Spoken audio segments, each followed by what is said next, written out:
Good morning, students. Welcome back to our SST classes. Yes, students, in this video, we will discuss chapter number 6 of class 6th of Geo Part SST. इस video में हम chapter number 6 discuss करेंगे बच्चों, जो कि SST आपकी SST book में जियो part में आता है.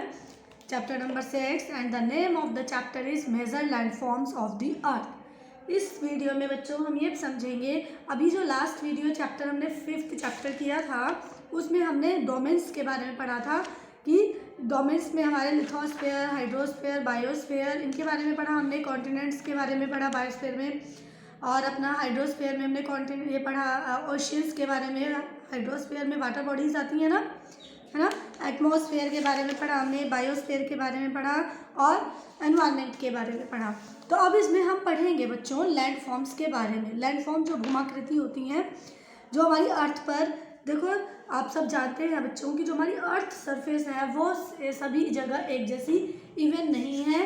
कहीं पर देखो प्लेन एरिया होता है, कहीं पर माउंटेन एरिया है, रॉक एरिया है, कहीं पर वाटर बॉडीज पाई जाती है, कहीं पर प्लेट्यूज पाए जाते हैं, कहीं पर एकदम रफ है हमारी जो अर्थ है, कहीं पर रग्ड है, कहीं पर एकदम फ्लैट है. तो हमारी जो अर्थ है वो जो है उसका सरफेस जो है वो जो है स्मूथ नहीं है कि हर जगह एक जैसा ही है, सेम नहीं है. तो उसी के अकॉर्डिंग जो है लैंडफॉर्म्स बनती हैं. तो लैंडफॉर्म्स क्या होती हैं बच्चों? जो लैंडफॉर्म्स होती हैं वो नेचुरल क्रिएशंस होती हैं. लैंडफॉर्म्स क्या होती हैं? जो नेचुरली, उन्हें कोई बनाता नहीं है, वो नेचुरली क्रिएट होती हैं. तो उसी के बारे में हम कौन कौन से लैंडफॉर्म्स होते हैं और लैंडफॉर्म्स के बारे में, माउंटेन के बारे में हम जो है इसमें पढ़ेंगे. और जो क्रिएशन होती है इंटरनल प्रोसेस से कैसे होती है, एक्सटर्नल प्रोसेस से कैसे लैंडफॉर्म्स बनते हैं, और उनके ऑर्डर कैसे होते हैं, मतलब किस तरह होता है. जैसे लाइक माउंटेन्स के बारे में पढ़ेंगे, और हम इस चैप्टर में पढ़ेंगे माउंटेन्स के बारे में, रिवर्स के बारे में, वैलीज के बारे में, और माउंटेन लाइफ जो है वो डिफ़िकल्ट होती है, किस तरह से डिफ़िकल्ट होती है, किस क्या क्या डिफ़िकल्टीज आती हैं. और प्लेट्यूज़ के बारे में पढ़ेंगे कि different type of plateaus and about the plain area means अलग अलग एरिया में अलग अलग टाइप के लैंडफॉर्म्स होते हैं. तो सब के बारे में इस चैप्टर में हम डिस्कस करेंगे. So let's start the chapter. First of all students look at this picture. Picture देखिए बच्चों, ये यहाँ पर ये दिया हुआ है, ये आइलैंड है. आइलैंड देखो जो है तीनों तरफ से पानी से घिरा होता है ना. ये पेनिनसुला है, प्रायद्वीप. ये डेल्टा है. डेल्टा क्या है? जो रिवर बेसिन एरिया होता है वहाँ पर नदियाँ डेल्टा बनाती हैं, रिवर है. और ये प्लेन एरिया है, जो ग्रीन एरिया, जो फील्ड्स होते हैं, गल्फ, खाड़ी, है ना. और माउंटेन्स, यहाँ पर ये माउंटेन वाली लैंडफॉर्म्स है. और माउंटेन्स में क्या होता है कि आइस स्नोफॉल होती है तो वहाँ पर ग्लेशियर्स बन जाते हैं, लेक्स होती है ना, वोल्केनो, ज्वालामुखी. तो इस तरह से जो हमारी अर्थ है, जैसे कि मैंने आपको बताया, the earth surface is not smooth everywhere. हर जगह जो हमारी अर्थ जो है वो एक जैसी सरफेस नहीं है. Some part of it are rugged and some flat. कहीं तो रग्ड है, रग्ड मतलब रफ है, कहीं पर ऊंचा नीचा टेढ़ा मेढ़ा है, और कहीं पर एकदम फ्लैट है जैसे कि प्लेन एरिया होता है. ओके.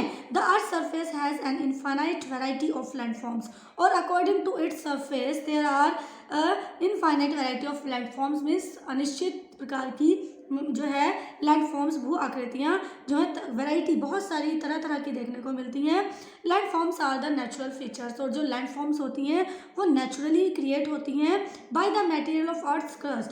और अर्थ क्रस्ट क्या होती है? The layer of the upper layer जो होती है जिसके ऊपर हम रहते हैं, जो अर्थ क्रस्ट है वो, उसके ऊपर जो है बाय सर्टन नेचुरल प्रोसेस, बहुत दो प्रोसेस होते हैं जिनसे ये जो लैंडफॉर्म्स हैं वो क्रिएट होती हैं. And these are the two types of the process. वो कौन कौन से प्रोसेस होते हैं? Internal process and external process. Internal process जो इंटरनल लेयर में होते हैं अर्थ की, और एक्सटर्नल जो अर्थ के ऊपर होते हैं, है ना. तो चलो अब इन दोनों के बारे में हम डिटेल से जानते हैं. Okay. The first is internal process. How?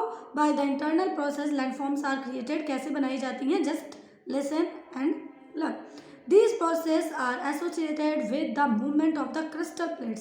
I have told you students in the last chapter video that in the inner part of the earth there are some tectonic plates, some magnetic plates जो move करती रहती हैं, rotate करती रहती हैं every time in process में रहती हैं, और उनके एक हीट जो है वो प्रोड्यूस होती है, उससे एनर्जी मिलती है उन्हें, जिससे वो जो है जो प्लेट्स हैं अंदर अर्थ में, अर्थ के अंदर वो रोटेट होती रहती है। मैंने आपको बताया था ना जब अर्थक्वेक नेचुरल डिजास्टर वाले चैप्टर में, आपने 5th क्लास में भी पढ़ा होगा बच्चों, तो उसमें क्या होता है कि जो वोल्केनिक इरप्शन, जो ज्वालामुखी विस्फोट होते हैं या अर्थक्वेक्स आते हैं, वो उसी वजह से ही आते हैं ना, ड्यू टू द मूवमेंट, जो मूवमेंट होती है ऑफ द प्लेट्स में। तो the energy of such movements is generated inside the earth. और ये भी मैंने आपको बताया कि जो इनर पार्ट होता है अर्थ का, इनसाइड द अर्थ ये एनर्जी प्रोड्यूस होती है। Internal process lead to upliftment, sinking और displacement of the earth surface at the several places. और उससे क्या होता है इस प्रोसेस में, अपलिफ्टमेंट क्या होती है कि कुछ उभर कर ऊपर आकृतियाँ बन जाती हैं, कुछ सिंकिंग अंदर हो जाता है, कुछ डिस्प्लेसमेंट मतलब एक प्लेस से दूसरे प्लेस पर जो डिस्प्लेस हो जाती हैं of the earth surface eight several places, अलग अलग प्लेसेस में अलग अलग टाइप से। तो इस तरह से इंटरनल प्रोसेस से लैंडफॉर्म्स क्रिएट होते हैं। अब पढ़ेंगे हम एक्सटर्नल प्रोसेस। एक्सटर्नल प्रोसेस क्या होता है बच्चों? This process take place on the surface of the earth. ये जो प्रोसेस होता है बच्चों, ये अर्थ सरफेस के ऊपर होता है, and include the action of agents like river, glacier, winds. ये सब मैंने आपको बताया ना, ये रिवर ये एक्सटर्नल प्रोसेस ही तो है, तभी तो हम इनको देख पाते हैं। Glacier, winds, sea waves, underground water and weathering इस प्रोसेस में ये सब बनता है। The external process work very slowly. और जो एक्सटर्नल प्रोसेस होता है वो बहुत धीरे धीरे वर्क करता है। इंटरनल तो एनर्जी प्रोड्यूस होती रहती है, बहुत जल्दी जल्दी होता है, मूवमेंट होती है, लेकिन जो एक्सटर्नल प्रोसेस है बच्चों वो बहुत धीरे धीरे होता है। They wear down the areas of higher elevation and deposit materials on the low lands. The wearing away of the earth's surface is called erosion, whereas settling of eroded material is called deposition. देखो जो external process है वो बताया बहुत धीरे धीरे होता है। तो जब जो एक्सटर्नल प्रोसेस होता है तो उसमें क्या है, जो wear down the area of higher elevation, जो बहुत ऊंचाई पर होते हैं एरियाज, वहाँ पर क्या होता है कि एलिवेशन होगा तो मटेरियल जो है वो डिपॉजिट हो जाता है नीचे जो लैंड होती है वहाँ पर। और the wearing away of the earth surface is called erosion. और जो अर्थ सरफेस जो है वहाँ पर जो इरोजन कैसे होता है, मृदा अपरदन होता है। जब अर्थ सरफेस से उसके जो है अर्थ के न्यूट्रिएंट्स जो होते हैं, जो फर्टिलिटी डाउन हो जाती है। Whereas settling of eroded material is called deposition. और जब वो मटेरियल कहीं पर इकट्ठा हो जाता है तो उसे डिपोजिशन कहते हैं, जमाव, मिट्टी का जमाव। Weathering of rocks helps the external process. और वेदरिंग ऑफ रॉक्स, और जो चट्टानें होती हैं उनकी वजह से एक्सटर्नल प्रोसेस होता है और जो है लैंडफॉर्म क्रिएट होते हैं। Orders of landforms. Landforms of the first order दो तरह के होते हैं। लैंडफॉर्म ऑर्डर किस ऑर्डर में होता है? तो कॉन्टिनेंट्स फर्स्ट जो है, two broad division of the earth crust में दो डिवाइड होते हैं। एक तो होता है कॉन्टिनेंट और एक होता है ओशियन बेसिन। बच्चों हमने लास्ट चैप्टर में भी आपको कॉन्टिनेंट्स के बारे में बताया था। हमारे इंडिया को 7 कॉन्टिनेंट, पूरे वर्ल्ड में 7 कॉन्टिनेंट है और हमारा जो इंडिया है वो एशिया कॉन्टिनेंट में आता है। एंड ओशियन के बारे में भी हमने बताया था, पैसिफिक ओशियन है ना, इंडियन ओशियन, इन सब के बारे में बताया था ना।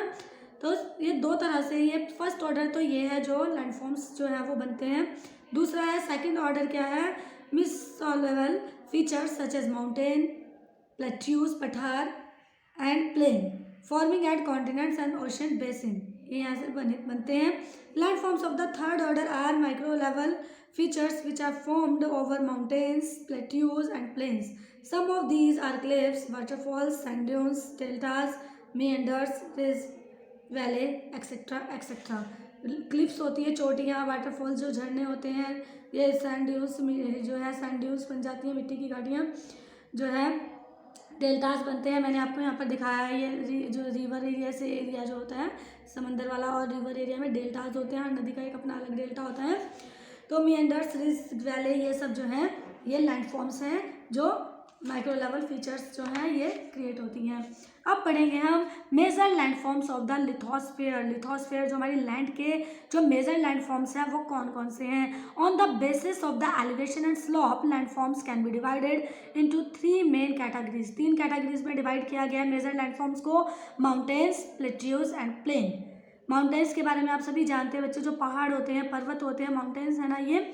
तो माउंटेन्स क्या होता है? एक हाई एलिवेटेड एरिया होता है, on the basis of elevation, उनकी एलिवेशन के हिसाब से स्लोप जो उनकी छतें होती हैं, ढलान उनके हिसाब से लैंड फॉर्म्स जो है उनको 3 पार्ट्स में डिवाइड किया गया है। पहला है mountain. Mountain a hill is a mass of land considerably higher than the surrounding area. जिस एरिया सराउंडिंग एरिया हमारा होता है उससे हाई ऊपर उठे हुए भाग जो होता है, हिल पहाड़ी का एक भाग धरती के ऊपर जो हायर होता है, उठा होता है ऊपर ऊंचाई पर, उसको माउंटेन कहते हैं। A steep sided hill over 600 metre high is called a mountain. और एक स्टीप ढलुआ जो साइड होती है हिल ऊपर उसके 60 metres high is called a mountain. Mountain have a small summit and a broad base. Mountains जो है उनकी जो है छोटी समिट होती है, छोटी होती है, शिखर होता है, और एक ब्रॉड बेस, उनका जो बेस होता है वो बहुत ही चौड़ा होता है और ऊपर चोटी उठी हुई होती है। जस्ट लाइक ये दिखाया हुआ है ना, ये समिट है और ये इसका बेस है जो चौड़ा होता है, ये बेस है पूरा। Their trend is usually rugged with high peaks. और उनके जो ऊपर का क्षेत्र होता है वहाँ पर जो है क्या क्या होते हैं, ऊंची ऊंची चोटियाँ होती हैं, स्टीप स्लॉप्स जो ढलान होते हैं, और डीप वैलीज और बहुत गहरी गहरी घाटियाँ बनी होती हैं, है ना, वी शेप में बनी होती है। सब माउंटेन्स आर सिंगल और इजोलेटेड।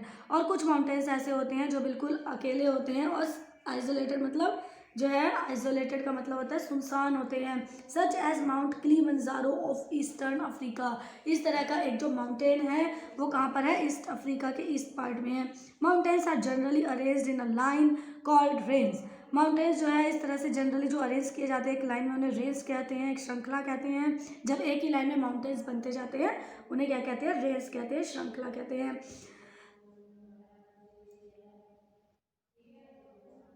Often there is a whole series of ranges of mountains that stretch for thousands of kilometers। और कई बार क्या होता है, अक्सर जो है जो इनकी जो रेंज होती है पूरी सीरीज अगर हम देखें, पूरी पर्वत श्रृंखला, तो वो जो फैलती है, मतलब फैलती जाती है, एक्सटेंशन उसकी जो होती है 1000 किलोमीटर तक फैली होती है। These are called mountain system. इनको माउंटेन सिस्टम के नाम से भी जाना जाता है। The Himalayas in Asia. Asia में, हमारे कॉन्टिनेंट में हिमालय पर्वत आता है ना, जो हमारे लिए एक बैरियर का काम करता है, जो ठंडी चलने वाली उत्तरी साइड से हवा होती है उनसे बचाता है, नॉर्थ में आना ये। एंड एंडीज, और एक एंडीज नाम का पर्वत है जो साउथ अमेरिका में है। Are the examples of mountain system. ये इसी तरह के सिस्टम के हैं एग्जाम्पल हैं जो 1000 किलोमीटर की रेंजेस तक फैले हुए हैं। Mountain differ in shapes and Heights. और माउंटेन्स जो होते हैं अलग अलग होते हैं, सबकी शेप्स भी अलग अलग होती है, हाइट भी सबकी अलग अलग होती है। कोई बहुत ऊंचे होते हैं, कोई थोड़े कम होते हैं, और कोई बिल्कुल कम होते हैं। Young mountains like the Himalayas, the Alps, the Andes and the Rockies are very high and have pointed peaks. अब ये जो माउंटेन्स हैं, जो हमारे जो यंग माउंटेन्स हैं, वो कौन कौन से, हिमालयाज है, एल्प्स है, एंडीज हैं, रॉकीज हैं, ये बहुत ही हाई हैं और इनकी जो पीक है वो भी पॉइंटेड है, ऊपर से नुकीली है। All mountains like the Aravali and the Appalachian are low in height. अब ये देखो, अरावली और अपालेचियन जो पर्वत हैं वो बहुत ही हाइट उनकी बहुत कम है। एंड हैव राउंडेड टॉप्स, उनकी जो टॉप है ऊपर से वो भी राउंड शेप में है।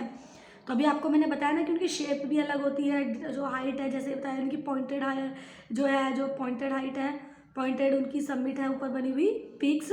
तो इनमें क्या है, राउंड पीक्स हैं, पॉइंटेड पीक्स की होती है, जिसमें राउंड पीक्स भी हैं। ऑल माउंटेन्स अरावली में, है ना।